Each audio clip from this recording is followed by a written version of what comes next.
Hai, Assalamualaikum. Salah satu juadah wajib pada bulan puasa ialah buah Melaka. Nama panggilannya di utara. Ada sesetengah tempat menyebutnya sebagai onde-onde. Kuihnya disalut dengan kelapa parut, bertekstur sedikit kenyal dengan inti gula Melaka di tengahnya yang pecah cair bila digigit. Memang sangat sedap, tak cukup sebiji. Saya gunakan antara 5 hingga 7 helai daun pandan telah dicuci bersih. Pada bahagian pangkal ni kita buang sebab rasanya kelat. Guntingkan daun pandan kepada kepingan yang kecil.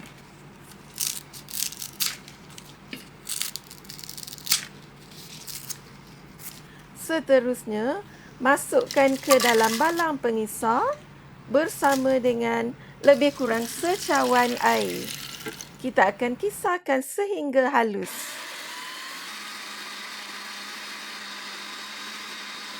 Jangan kisar terlalu lama, lebih dari 10 saat bagi mengelakkan rasa pahit. Tapiskan untuk mendapatkan air pandan. Waktu ni pun dah berbau sangat harum. Air pandan ni, dia boleh disimpan dalam peti sejuk pada bahagian chiller. Saya pernah simpan dalam masa 3 hari pun masih elok lagi.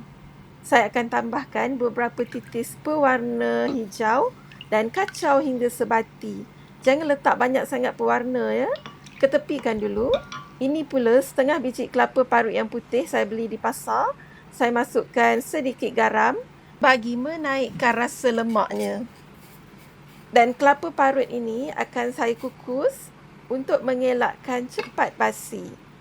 Didihkan air dalam periuk kukusan terlebih dulu dan kukuslah lebih kurang 10 minit.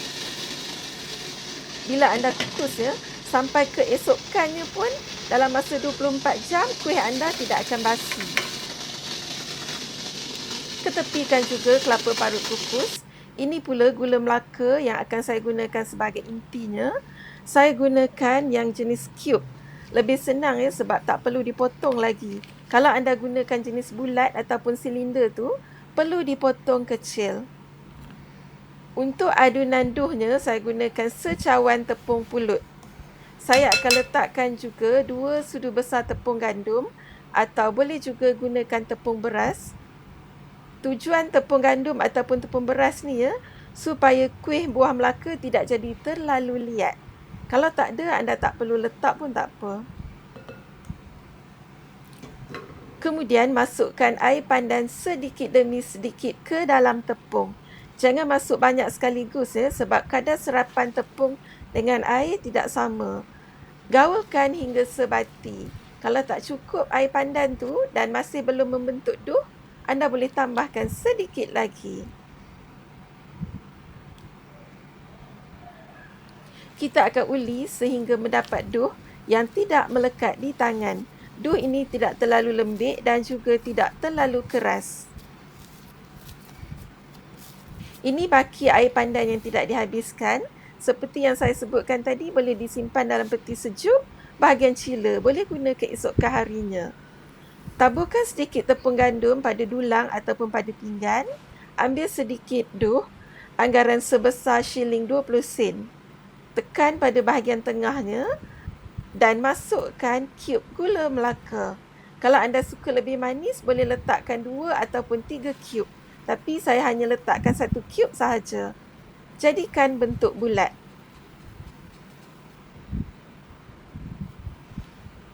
Ulangi langkah yang sama sehingga siap. Seeloknya, berbola ni anda jangan buat terlalu nipis takut nanti mudah pecah sewaktu kita merebus. Kalau anda tak nak siapkan kesemuanya sekali pun tak apa. Sambil rebus nanti boleh sambil siapkan. Didihkan air dalam periuk dan masukkan berbola buah Melaka. Jangan masukkan banyak sekaligus takut nanti dia tak dapat masak dengan elok.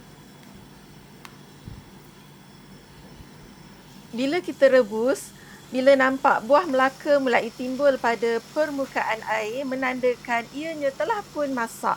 Tapi waktu ni anda jangan terus angkat lagi. Biarkan dia terapung untuk seketika. Ini bertujuan supaya gulanya dapat cair dengan elok pada bahagian dalamnya. Setelah dibiarkan seketika, barulah diangkat dan ditoskan airnya. Saya terus masukkan ke dalam kelapa parut yang kita telah kukus awal tadi. Gaulkan buah melaka dengan kelapa parut secara berhati-hati. Ulangi langkah yang sama sehingga siap kesemuanya. Secara keseluruhannya, saya dapat anggaran 36 hingga 38 biji buah melaka yang bersaiz tidak terlalu besar. Selesai sudah satu lagi menu yang mudah dan popular pada bulan puasa. Saya harap anda sudi mencuba. Siap.